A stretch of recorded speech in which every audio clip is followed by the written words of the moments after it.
a gente tem ele, o amigo do Gilberto Gil, o homem do óculos escuro, o cara que conseguiu... Sim, eu queria colocar isso para uma pessoa gringa, ou que nunca ouviu falar do Toffoli, nem do Supremo, nem do Moraes, nem do Barroso, para ver onde que a pessoa acha que é. Eu achava que eu estava na escolinha do professor Raimundo, e tem um pouquinho... Até estava falando com o Cláudio, que é, né, jornalista, que trabalha com a gente. Falei, com pitadas de pornô chanchada. Mas vamos ver, vamos lá. Senhor presidente, presidente ministro Toffoli. Vossa Excelência, falando dessa revolução que nós estamos a viver, é impressionante a visão de Gilberto Gil. Em 1997, ele lançou a música pela internet. Uma alusão ao Pelo Telefone, primeiro samba gravado na década de 10. Isso. E aí ele, então, 80 anos depois, escreve pela internet. Se me permite, só a primeira parte... Claro. Criar meu website. Justiça também é poesia. Fazer minha homepage. Com quantos gigabytes se faz uma jangada e um barco que veleje? E aí segue. Isso. Muito bem. Grande Gilberto Gil, hoje imortal na Academia Brasileira. Vossa Excelência poderia cantar, inclusive, depois dessa música. Eu já tenho praticado algumas ousadias na minha vida, mas não essa.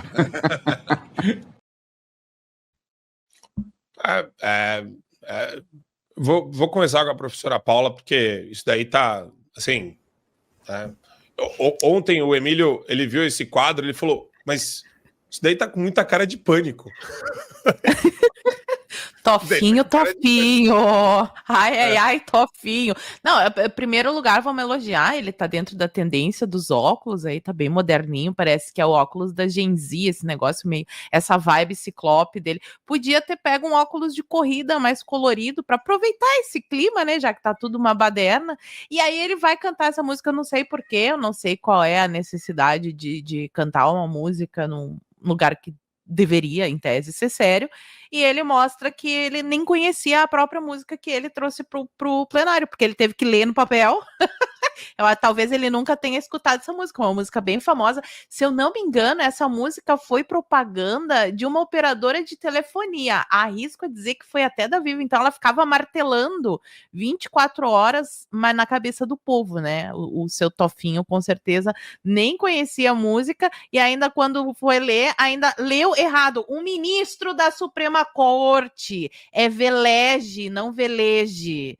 Por favor, gente, assim, são essas as pessoas que são a elite, eles são a elite do Brasil, eles são a nossa Suprema Corte, não sabe falar português, Eu não tenho muito mais a acrescentar, porque se eu continuar falando aqui, eu tenho até medo, Marco, que desça alguém de rapel aqui do helicóptero da Polícia Federal para me levar presa, porque a gente não pode falar muito do Tofinho, o Tofinho, ele é amigo do pai da Odebrecht, é um negócio assim, né?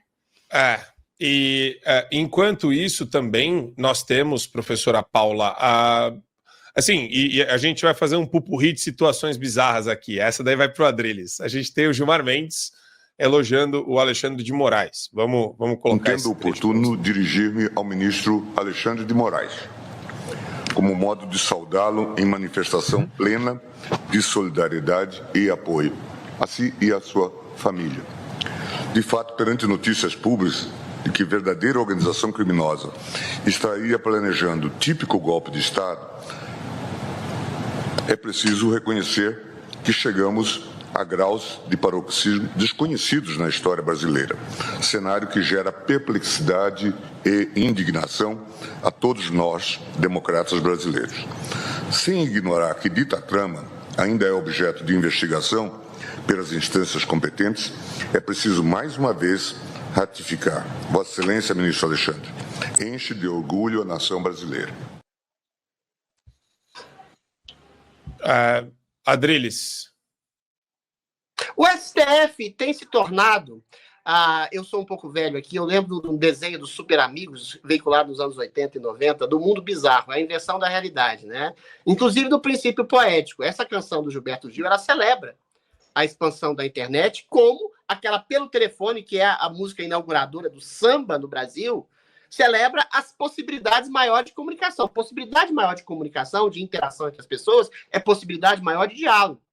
Em última instância, é possibilidade maior de democracia, porque as pessoas falam pela internet com todas as pessoas do mundo e fazem valer as suas opiniões. O que o STF está fazendo?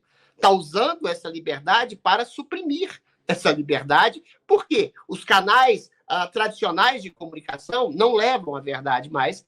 A população leva, aliás, sempre levaram os interesses pecuniários de poder de seus donos, a saber, Rede Globo, as grandes emissoras de televisão. É muito mais o interesse subjetivo de poder, de grupos políticos, inclusive, do que o interesse de diálogo real sobre o que está acontecendo na realidade. E o STF é hoje um limitador da potencialidade de liberdade, de diálogo e de democracia do Brasil, entendeu? Assim como, quando o Gilmar Mendes diz que o Brasil é grato, Alexandre de Moraes, ele está subvertendo a realidade. Está subvertendo a realidade contra o que se diz dentro da internet. Que Alexandre de Moraes é um monstro. É um monstro que está suprimindo liberdades, prendendo pessoas, submetendo a pessoas de tortura, está sem saber exatamente do que está sendo acusado dentro da cadeia, por censura, por remoção de redes sociais, por remoção de conta bancária. Grato a quem, cara pálida? Grato ao monstro que está corrompendo a República, que está corrompendo, para usar uma expressão cara ao Barroso, o legítimo Estado democrático de direito. E se você reclama desse monstro, se você chama esse monstro de monstro, você corre o risco de ser censurado. Você corre o risco de ser preso, de ser desmonetizado, ter sua carreira, sua vida completamente arruinadas. Então é aquela coisa, né? É um princípio teológico clássico, talvez o mais clássico de todos. Não existe mal que se coloque de maneira exposta. O mal sempre se disfarça de um bem. São esses homens que usam da poesia para destruir o princípio da poesia, né? Poesia é dizer em palavras aquilo que as palavras não querem dizer. O STF está querendo suprimir as palavras de uma opinião, de uma liberdade de expressão. Poesia é exatamente aquilo que estabelece um princípio de liberdade de pensamento. O STF quer proibir a internet, inclusive a internet saudada pelo Gilberto Gil. Eu queria aplaudir o pessoal do GC. Que GC lindo, né? Que GC lindo. Sapão rasga elogios para Voldemort. Aqui, não dá tempo, Satier. Não dá tempo de falar de todos os absurdos.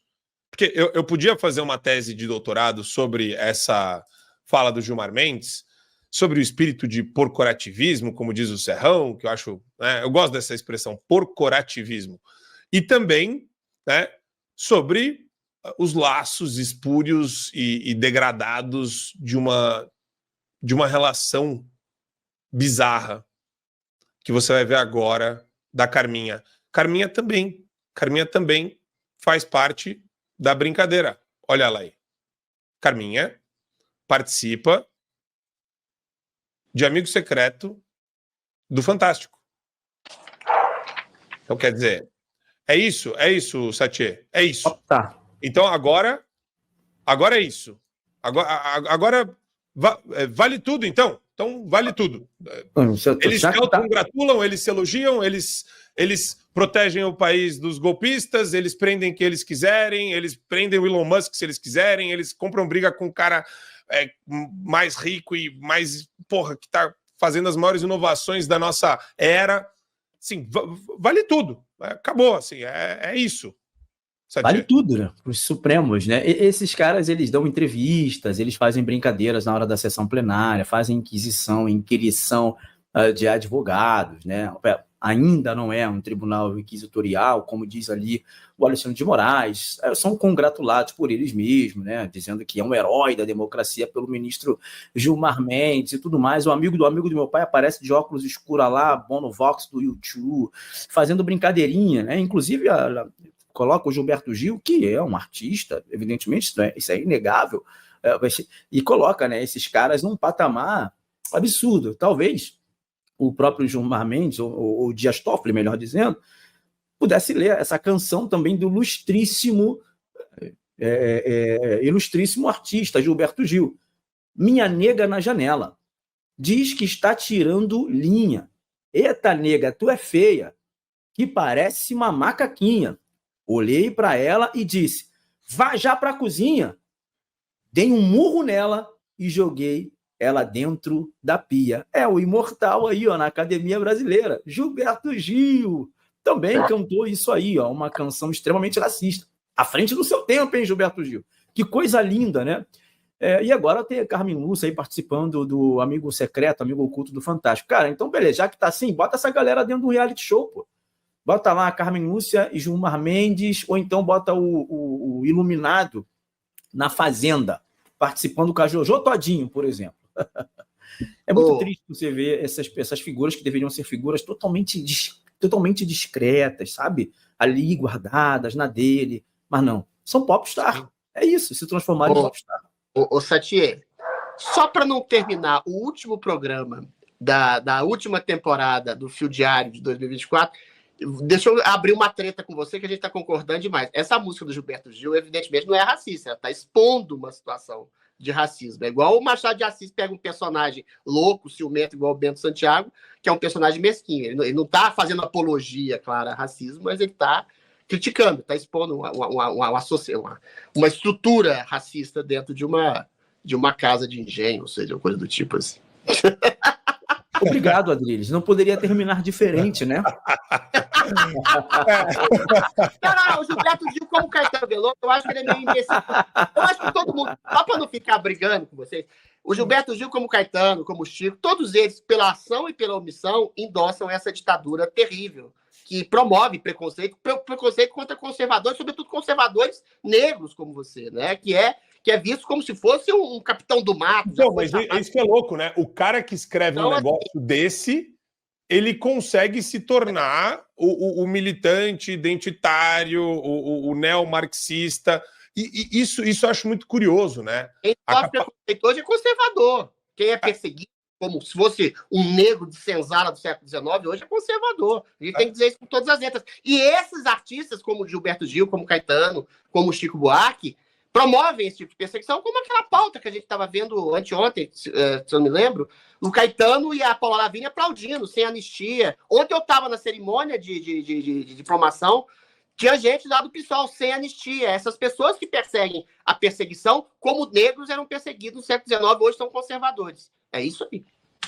Perfeito. Muito bom. A gente ainda tem uma pauta fundamental, porque eu acho que ela vai meio que amarrar isso daí, e daí a gente pode já ir para a conclusão do programa. Hoje não sei se vocês perceberam, né? Mas o Hora para Nobres entrou de recesso.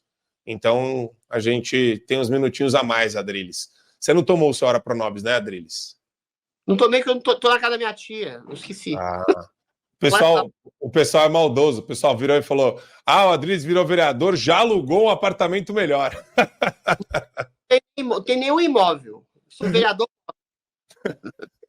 Tem posse. Mas, Adrilinho, a gente tem uma matéria que, inclusive, a professora Paula mandou agora no começo do programa. A avaliação dos ministros do STF, meu Deus do céu, despencou 12%, diz pesquisa. De 31% para 12% a avaliação positiva em 2 anos. Queda coincidiu com a chegada de Lula ao Planalto, com recrudescimento contra pessoas acusadas de golpe e com a presidência de Luiz Roberto Barroso, no Supremo Tribunal Federal. Aí, eu acho que o que a gente pode fazer para amarrar isso é o balanço, né? Acho que último programa do ano, balanço final, né? Quando a gente fala de ministro que não pode participar de Amigo Secreto do Fantástico. Você quer dizer... sim, o cara ele tá no ápice do poder judiciário. Ele tem lá, ele participa de julgamentos, pessoal. Isso é fundamental. Essa galera que não respeita... Isso é interessante. O pessoal que não respeita regras claras e objetivas do direito penal, e o direito penal ele tem que ser objetivo, preciso. Por quê? O direito penal mexe com a nossa liberdade, né, de ir e vir. Você pode ser encarcerado e ninguém quer ser preso preventivamente por um maluco, por um doente mental. Então, as regras do direito penal processual penal são objetivas. Por outro lado, você vê esses ministros julgando casos multibilionários, eles recebem advogados dos maiores grupos econômicos do Brasil, eles recebem casos de repercussão também internacional, eles estão no Fórum de Debates Internacional. Então, você vê o Barroso indo falar sobre Fórum Econômico Mundial, Fórum Social Mundial, coisa que eles não deveriam também, mas tudo isso, essa pessoa que vai fazer isso, ela não pode ter um grau de exposição pública parecido, próximo, sequer próximo de um político, porque ela não recebeu voto. A discrição e a pessoa ser reservada é uma premissa básica do cargo, porque ela pode gerar 1 milhão de conflitos de interesse se ela ficar saindo e se expondo e falando sobre tudo o tempo todo. Então, assim, eu nem sei como aferir uma pesquisa dessa, porque para mim, Adriles, professora Paula de Satier, isso virou... o Supremo virou um prostíbulo manicomial criminoso a céu aberto. É isso, circense. É isso, para mim é isso. Vai lá. Primeiro o Satier, que ele não tinha falado ainda. Não, é isso. Volto a dizer, né? O nosso Supremo Tribunal Federal, essa nota aí, que despenca para 12%, tem que até estudar, porque estava em qual nível, né? Está menos 0, né? Realmente a situação, o balanço do Supremo Tribunal Federal nesse último ano é um balanço extremamente negativo, totalmente focado em perseguir pessoas de um espectro político, hoje está com chicote, os mesmos que condenaram pessoas lá atrás, hoje descondenam todo mundo, anulam sentença, e uma série de coisas. O próprio Gilmar Mendes, que aí é o decano, que é o cara do Supremo Tribunal hoje, parece que é o dono do Supremo Tribunal Federal hoje, ele disse em entrevista claramente, com todas as palavras, que o Brasil ele era uma cleptocracia.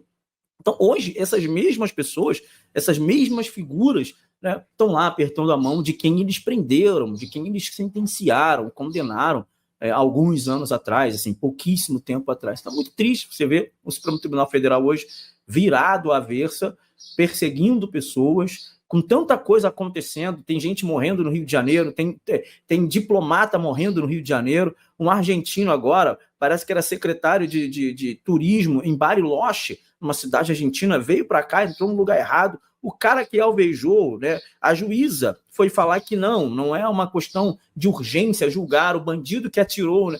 Assim, é isso que está acontecendo, enquanto a gente está vendo o Supremo Tribunal Federal debruçando em pautas identitárias, participando de programa em rede nacional. É muito triste. Enquanto a justiça tarda aqui no Brasil, vive tardando, o povo vai minguando e vai sofrendo com essa letargia do nosso sistema judiciário. Marco Antônio. Perfeito. Professora, queria ouvir sua leitura a respeito da credibilidade do Supremo ou a avaliação sobre ele. É que o Poder 360 ele foi muito bonzinho na manchete, né?